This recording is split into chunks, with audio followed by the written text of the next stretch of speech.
aqui é a pastora Selma Benjamin, que tem gravado esses vídeos para vocês. Muito obrigado de estarem assistindo esses vídeos, de estarem aí. Muito obrigada, eu tenho certeza que Deus tem um propósito para você. Ele não colocou você aí por acaso. Deus tem um recado para você através desse vídeo. É um vídeo curtinho, mas eu tenho certeza que vai falar ao teu coração. Hoje eu estou com uma palavra aqui e eu quero falar com você sobre angústias e sobre propósito. Eu quero dizer para você que Deus é um Deus de propósito.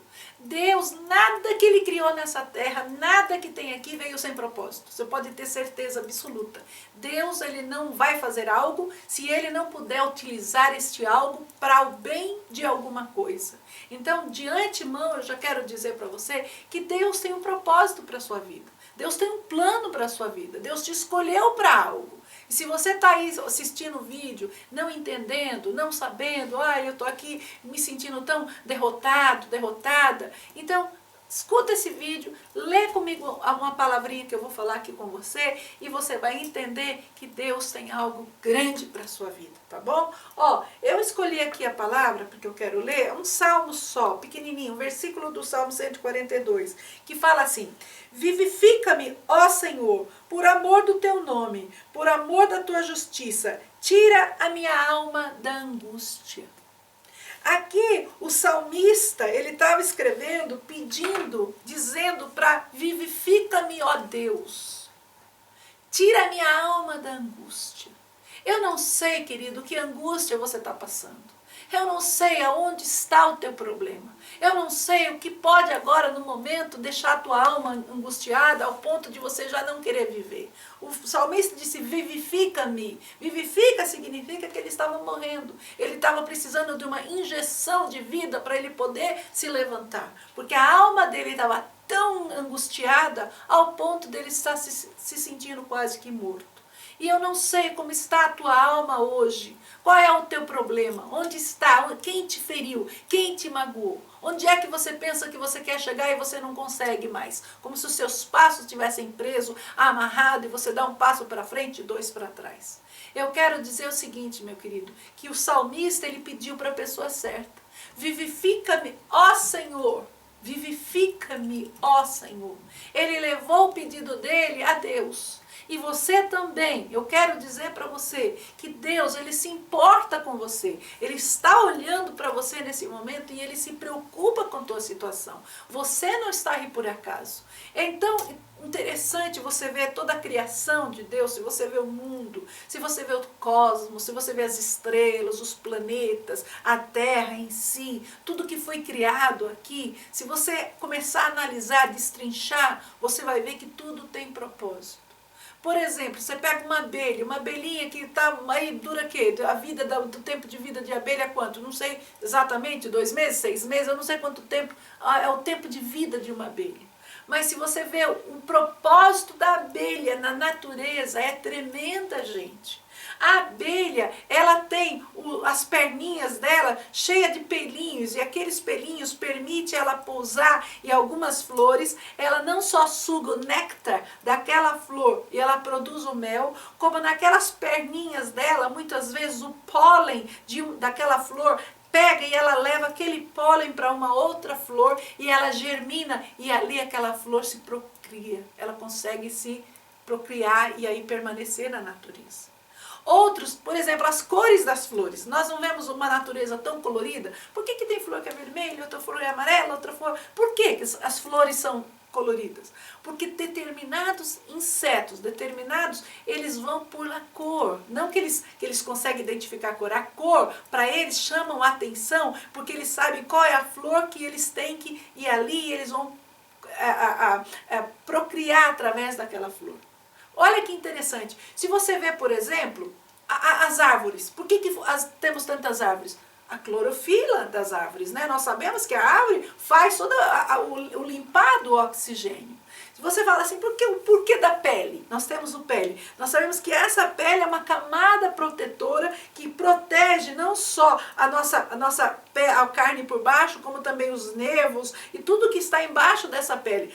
Nosso corpo humano sem a pele seria pura ferida, nós não conseguíamos nos mover. E você vê algo que praticamente você não dá nem valor, você fala, é a minha pele. Essa pele, se ela um rachinho que ela der, já vai te criar um grande problema. Por quê? Porque ela está em você e todo o teu corpo está dependendo dessa pele para viver em harmonia. Então, quando Deus criou tudo na terra, Ele criou porque Ele tem propósito. Quando Deus criou, por exemplo, se você pegar a minhoca, gente, quer coisinha mais insignificante que uma minhoca? Pois ela faz o sistema de drenagem da terra. É ela que está ali fazendo aqueles furos, gente, indo para um lado, indo para o outro, indo para o outro, indo para o outro, abrindo as cavidades e fazendo o sistema de drenagem natural. Se Deus tem propósito para as flores, para as abelhas, para a minhoca, para os passarinhos. Outro dia eu estava vendo um esquilo e ele estava comendo uma sementinha. E quando ele acabou de comer, eu acho muito engraçadinho. Ele acabou de comer, ele foi lá, abriu um buraco e enterrou a semente. Eu disse, olha gente, está plantando. Nossa, que interessante. Deus fez os esquilos plantarem. Os pássaros, eles comem, e quando eles comem, aquela sementinha que eles comem é digerido pelos intestinos deles, e quando eles soltam as fezes, aquelas fezes são sementes que já são germinadas praticamente para começar a povoar novamente a natureza. Se Deus criou plantas, árvores, animais com propósito, o ser humano não teria propósito na Terra?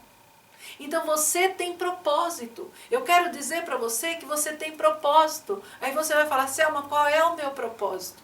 O teu propósito, muitas vezes, é se você tirar os olhos de você e passar a olhar para o outro ser humano. Às vezes nós estamos tão concentrados em nós mesmos, olhando tanto para dentro de nós, que nós esquecemos de olhar que do nosso lado tem ser humano que muitas vezes precisam de ajuda. Quem sabe se você tirar os olhos de você e passar a olhar para alguém ao lado, ajudar alguém de alguma maneira, você vai encontrar propósito para a sua vida. Ai, Selma, mas a minha vida está tudo destruído, você não sabe como está a minha vida. Eu quero dizer que sempre tem chance para recomeço. Sempre. Deus é um Deus tão maravilhoso, gente. Deus é um Deus tão poderoso. Como eu estou falando, Deus te fez com propósito. Será que esse Deus que te fez com propósito também não tem poder para te levantar e te dar novamente uma chance de você recomeçar? Deus é um Deus que quando Ele faz bem feito. E Ele não te fez por acaso, você não é um acidente da natureza. Você simplesmente, meu pai e minha mãe lá se juntaram e aí eu nasci. Não! Quando Deus fez você, Ele já sabia quem você era no ventre da sua mãe. Você já foi escolhido, determinado, como você viria do ventre da sua mãe. Então passe a se valorizar, passe a falar, sabe o que? Eu tenho realmente um propósito. Eu não vou ficar só olhando para dentro de mim, mas eu sei que pelo menos Deus me criou com um propósito e eu vou tentar ser algo ou fazer algo por alguém. E eu fazendo algo por alguém, automaticamente eu vou estar fazendo por mim e eu vou conseguir me levantar. O que eu quero dizer para você é, você não é um acidente. Você não é um acaso da natureza. Deus te criou porque Ele tinha um plano e tem um plano para a sua vida. Jesus Cristo te ama. Você é preciosíssimo, preciosa, preciosíssimo. Você é alguém que Deus escolheu. Deus tem propósitos para a sua vida e Ele vai cumprir, independente de quem está no teu caminho tentando impedir. Deus vai cumprir todos os propósitos. A palavra de Deus nos fala que no livro de Esther, ela era uma menina pobre, criada entre os judeus, e de repente tinha o rei desta cidade. E o rei, ele tinha uma rainha, né? E aí o rei deu uma festa muito grande, e ele mandou chamar a rainha. E ele disse, vai lá e chama a rainha, porque eu quero apresentar a rainha aqui para os meus convidados. Só que a rainha se negou a aparecer. A rainha disse, não, eu não vou. Eu não vou porque não quero aparecer. Tinha lá os motivos dela, a Bíblia não fala qual o motivo. E a rainha não foi. O rei se irritou tanto e destituiu a rainha. Não quero mais rainha, não tenho mais rainha, vou achar uma nova rainha. E chegou a procurar a rainha pelo povoado. E quem que ele encontrou? Esther. Só que o rei Assuero, né, que era esse rei, ele queria alguém do povo dele. E Esther era uma judia que vivia ali dentro daquele povoado. Então Esther praticamente não poderia ser considerada ou levada para o palácio do rei para ser uma rainha. Mas pegaram ela ali, ela é muito bonita, muito jeitosa, levaram ela para dentro do palácio, e ela lá dentro do palácio, o rei olhou para ela e se apaixonou por ela. E naquilo que o rei se apaixonou por ela, e ela ficou ali calminha, vendo qual era o propósito de Deus para aquilo, porque tudo Deus tem um propósito. Descobriram que tinha um plano muito grande no governo desse rei, não pelo rei, mas os assistentes que ali assistiam o rei, que queriam destruir todos os judeus que habitavam naquela cidade. Tinha um ali que queria destruir todos os judeus. Foi descoberto esse plano. E quando foi descoberto esse plano, Esther tinha um tio chamado Mordecai. E Mordecai chegou na Esther e disse: Esther, minha filha, eu quero te pedir que você fale com o rei, interceda com o rei pelo teu povo. Conte para o teu rei, fale para o rei o que estão tentando fazer, que vão destruir o povo judeu. E automaticamente, destruindo o povo judeu, você também vai ser destruída, porque você tem que contar para ele que você é uma judia. E Esther temeu. Esther disse: mas se agora não posso entrar na frente do rei? Porque antigamente, gente, quando tinha os reinados, os reis eram soberanos. O rei era assim, pessoa máxima. Só podia se apresentar na frente de um rei se ele chamasse, se ele mandasse convidar. Se ele não te chamasse, você não fosse convidado, você entrasse, você perdia a cabeça. Podia ser rainha, podia ser filho, podia ser quem fosse. Entrasse na presença de um rei sem ser chamado, perdia a cabeça. E Esther, naquela situação, não sabia como fazer o rei convidá-la para entrar. E ela tinha esse caso para apresentar diante do rei. Então ela bolou: vou fazer uma festa para o rei. Eu vou fazer um jantar para o rei e eu vou convidar ele para vir até mim. Olha que inteligente. E quando ele vir até mim, aí sim eu vou poder trazer o meu assunto diante do rei. E ela planejou um jantar muito lindo, e aí fez, e serviu o rei, e planejou outro jantar, e no outro jantar o rei veio, e o rei viu que Esther queria falar alguma coisa para ele. O rei sentiu nela, o rei era apaixonado por ela, tinha se apaixonado por ela. E o rei disse: Esther, o que é que você quer? Eu sinto que você tem algo para me falar. O que é que você quer? Pede até metade do meu reino, que se você pedir eu te dou. E Esther falou: olha, eu quero contar algo para o senhor, meu rei, que o senhor não sabe sobre mim. O quê? Eu sou uma judia. Você é uma judia, eu sou uma judia.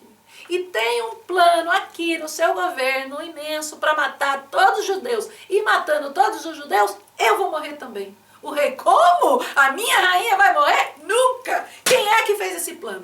E achou um deles lá, que era inimigo mortal de Mordecai, Mardoquei, que era o tio da Esther, inimigo mortal, e achou que era ele que estava fazendo esse plano. E aí conseguiu salvar todos os judeus, e esse inimigo foi morto.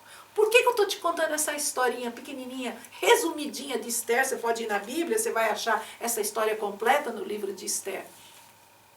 Porque Esther tinha um propósito. Veja só, Deus não colocou ela dentro desse palácio por acaso. Deus colocou porque sabia que tinha uma hora que ela ia ter que interceder pelos judeus.